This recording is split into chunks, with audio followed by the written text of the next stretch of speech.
I am the Tofu Golem. Please enjoy the video. You start by launching Capcut and importing the photo sequence in the exact shooting order. This preserves motion continuity. Set the project ratio to your target output, commonly 16:9, so framing stays stable. Then choose a baseline frame rate. 8 to 12 frames per second works well for most stop motion because it balances smoothness with the handmade feel.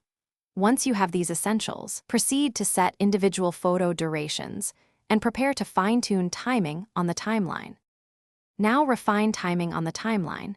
Set each image duration precisely. Try 0, 08 to 0, 125 seconds per frame to start, because small changes alter perceived speed dramatically.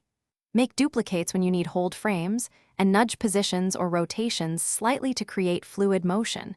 This helps maintain consistent motion arcs. Disable auto transitions and remove any default fades so every photo is a clean cut. Once done, play the clip in loop to spot jitter. Finish by matching color and exposure across all frames.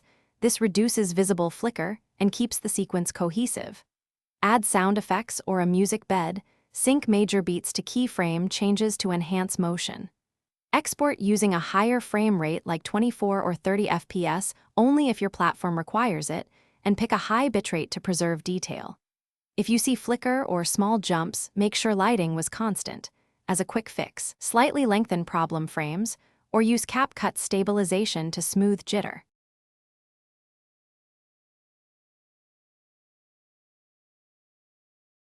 Thanks for watching. Consider subscribing if we helped you today.